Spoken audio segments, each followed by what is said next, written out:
one industry that has entirely been turned on its head as a result of the pandemic is the travel and tourism sector, right? We've seen so many changes. But at the same time, it looks like things are limping back to normal. I mean, look, we have a packed room here. Many of us have flown in from this event.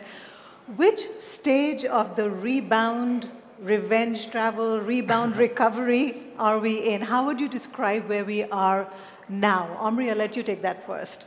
And in 2 words, I'll say we're almost there. Yeah, almost there. In maybe more words, I'll say the potential is still big.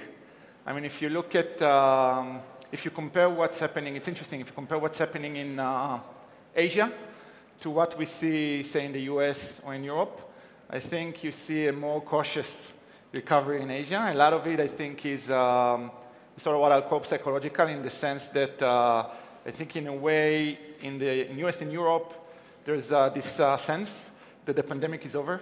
Yes. COVID is now, COVID equals the flu. Yes. So, and you behave like that. And I think in Asia, it's still not there. If you go down the street, we are all in Bangkok. If you go down the streets, the measurement I always do is what percentage of the people wear masks. It's not mandatory on the street, but still you'll see 90+% of the people doing that. And not only here, in many, many of the cities in Asia. And it tells you that people are still gradually letting go. There's still a little bit of friction. So what we see in many, many markets, the numbers are higher than 2019. But it's still, I think, we have a way to go. So we're still limping back. Dillip, how would you gauge where we are, where the travel sector is now? I think, to be fair, we have just started. Right. I think the hype is yet to come. I would say we are seeing a very strong demand coming through Europe, through Middle East, through the Maldives and all that.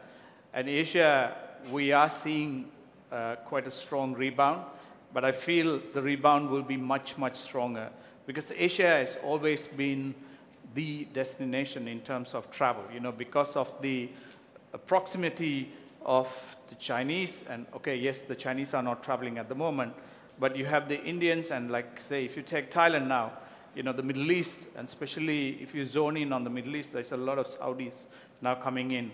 And people having, like, you know, all the functions, all the meetings, the incentive business, everything has come back really strong. And, like, you know, last year I was in Europe in an IHIF conference, and there was someone who asked me the question to say, when do you think we will rebound back to 2019 in terms of travel?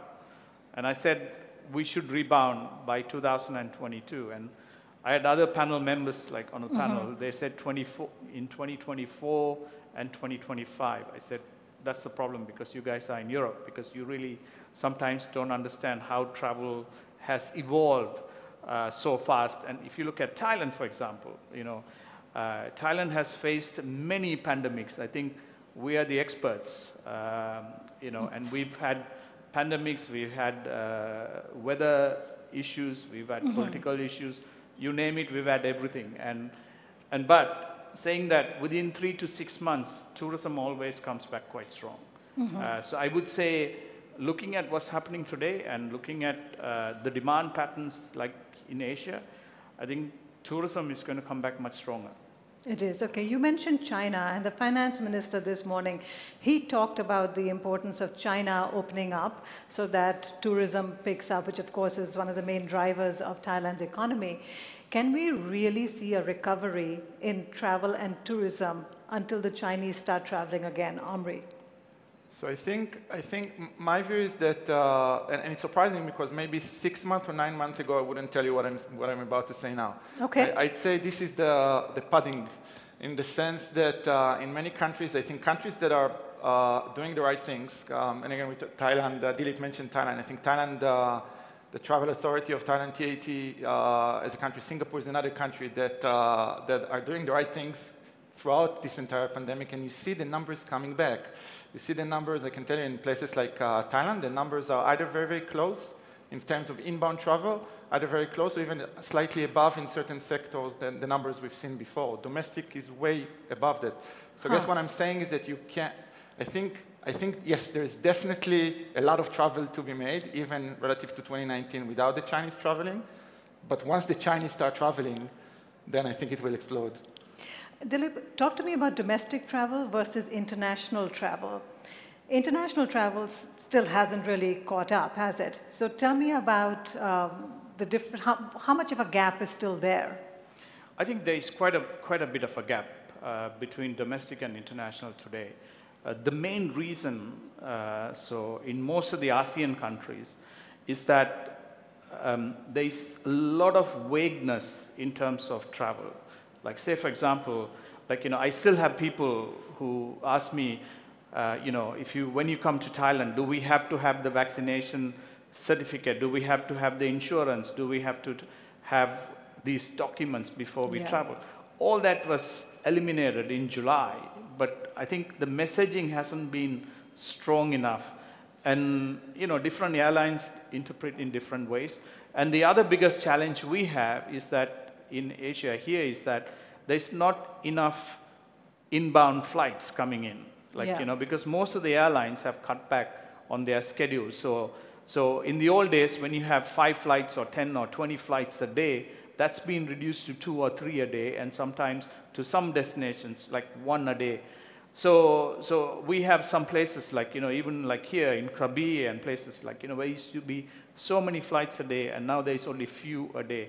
So until the airlines actually put their planes back onto travel, and until sort of there is clear path in terms of communication, in certain countries where, travel is now back to where it is, and you don't have to, wear a mask, and you don't have to do all these things. It's going to be a little bit slow, and the long haul will be the last to rebound. We're seeing domestic very strong.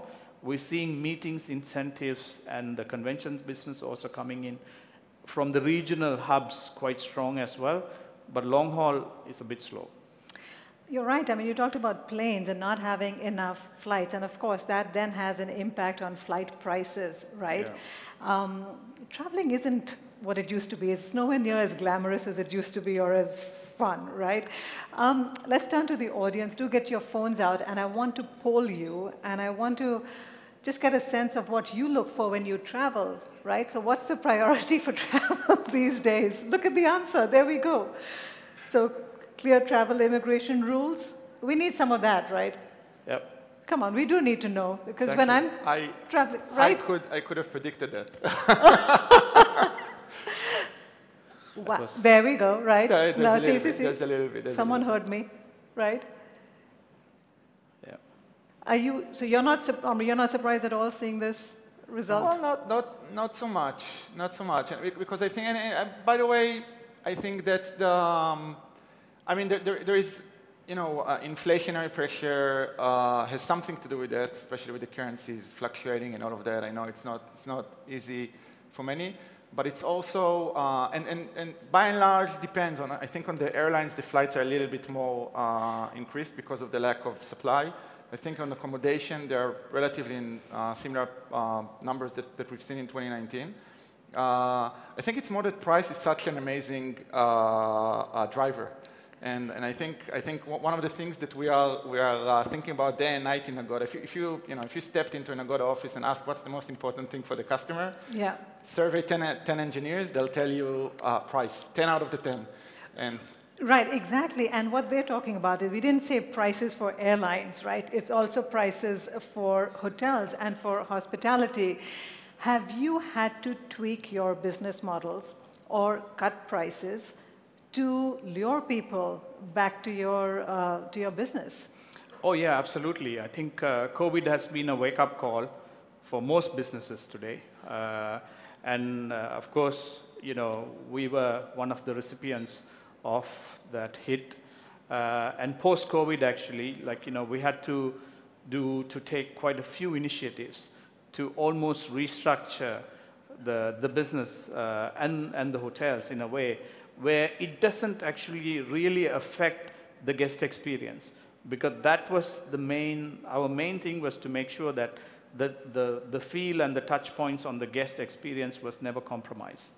But the other things we had to do new things, because the whole travel pattern changed, the customer segmentation changed, the geography change.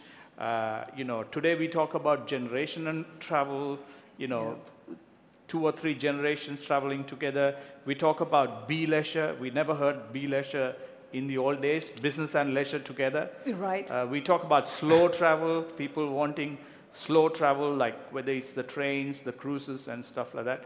And then we talk about luxury travel as well. And for us, I think luxury is not about, the glimpse and the glamour and all those things. It's all about experience. As long as the guests have a fantastic experience, which is a storytelling experience where they can talk to their friends about it, I think that's where then you've hit the nail on the head. That was a very honest answer, Dillip. And you said you had to make changes. I'm guessing there were changes sort of behind the scenes because you didn't want it to affect the guests. Yes. Can you give us an example of a change you made sort of backstage? Quite a bit. Technology. Right. There was a lot of transformation done. Even on the back of house, we used a lot of AI to transform some of our systems into automation. We had to automate systems and all those things. And then on the guest side, we tried to make our guest travel a little bit seamless. For example, we introduced what is called Fast Pass. So Fast Pass is you can check in online, you can come to your hotel, you get a QR code, you open your room, you get into your room, and then you check out. You don't have to stand in the queue or anything. And it's a very seamless experience from a guest perspective. It's a seamless experience. I'm not so sure it's the nicest experience because I did this earlier this year. I traveled to Germany, and it was the same thing. I booked my hotel online. I got there. I was told to download an app. I checked in with my phone as a key. You want to order room service or get something, it's all on the app. And I missed that, I missed someone saying, welcome, welcome, Mrs. Kapur. How are you today? Do you agree with me? Just a show of hands. Do you miss that? It's true. Well, not that many people agree with me. Maybe they all prefer they have the leave me alone approach. Okay, but speaking about AI, Omri, we've talked about the importance of seamless payments and how technology can be used to facilitate that, right? So have you had to make changes in that area? How are you using technology? So our business is technology, right? That's the business, the heart of the business. And I think there are two things here that are important. One is the overall experience, and you touched a little bit on that. You want to feel connected. Now, I think nowadays connected is a lot of times associated with people. You need the person at the end to feel the connection. And I think for many, many more years, it's probably going to be the case, but you'll be surprised over time how many of those functions you'll find AI doing, including the feeling of connectivity, connection, and the days in which people have relationships with AIs are maybe 20, 30 years into the future, but I for one I think those days will come. The other thing is removing what we call friction. And I think this is what Dillip is talking about. It's making the experience easier. It's taking the things that are complicated and removing them. An example is when you land in the airport, should I draw money, local money or not? Yeah. Should the taxi accept my credit card or not, if I even have a credit card? Should, all of those questions, how do I pay? What do I do at the reception? What forms do I need to submit? What happens if my flight got delayed? Wait a second, what happens to my hotel? What happens to the attraction all of those things I think technology can solve and make it frictionless. And I think there's a lot to go there, and we're very committed to that revolution. Dillip, what would you prioritize? What would be the first thing you would like to see made more seamless or frictionless that you think would actually make it easier for people to travel now? From a travel perspective, I would say, the whole booking experience and getting to the hotel and having enjoying that time, staying in the hotel, and also experiencing, we've gone into wellness, spa, F&B, food and beverage concepts and all those things. And that's what the guests want to have. They want to have an experience, something similar or something which is better than what they can have at home. And they want to have something which is a bit more storytelling, a bit more linked to the culture, a bit more sustainable as well. I think sustainability is becoming quite a top on the agenda in terms of the guests. Yes. Not just the guests, the employee, our team members, everyone, how they think as well. So I think that's important for future travel. What about flexibility? That's a theme that keeps coming up whenever we talk about the new world after the pandemic. We want flexibility when we work, but we also want flexibility when we travel. And I know when I book a family holiday, I ask the price, and I also ask, is it refundable? What's your cancellation policy, right? How do you deal? I'm sure you get lots of queries about that. So those are to your question, those are the three things that I think are the most important. Price, first price. Yes, yes. Then there is flexibility, and we talked about friction. Yes. Flexibility, if anything, is a trend coming more and more stronger out of the pandemic. And I think what we started doing is, as a business, we are always dependent on our partners. Correct. Allowing or not allowing for the flexibility. One of the big changes that we had to do is to realize that we have to, in certain cases, we have to take the risk on ourselves, meaning sometimes the partner will provide a rate that is non-cancelable. Mm-hmm. But we need to take the fact that we have a lot of bookers and we may be able to resell that and then allow it or put it in front of the consumer as cancelable, taking the risk on ourselves. That's one example. Other features like so you're allowing absorbing customers... that risk yourself. Yes, allowing customers to freeze the price. So if the prices go up, we absorb the cost, right? That's risky. That's risky. So you gotta have a lot of scale. We talked about AI in order to do that, and it's a risk type of game. But again, with the right, those are the types of things that technology can solve. And I think those types of things are becoming a must in travel if you want to be competitive. And I think we are doing it, and you'll see a lot more players doing more and more of that because this is what the consumer fundamentally needs. It's all about price, flexibility, and take away as much friction as you can. And of course, as we're beginning to talk about the recovery and the rebound, etc., we have this cost of living crisis. We have inflation. How concerned are you about that? Is that going to be just another whammy on the travel sector when you least, and travel and tourism sector when you least need it, Dillip?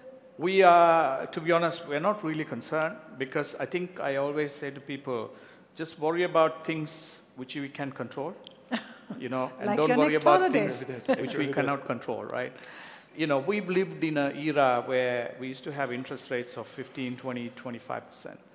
Money is not cheap anymore. Labor is not cheap anymore. We know that. So now we need to really go through that change process to ensure that we adapt to this thing. Otherwise we'll be sitting here and talking about inflation, talking about unemployment, and talking about all the issues which have the political situation in certain countries and all this.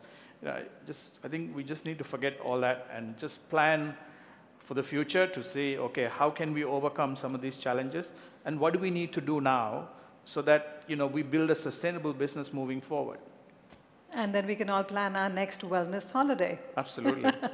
Thank you so much for your time, both of you. Thank you. Thank you very much. Thank you. Thank you.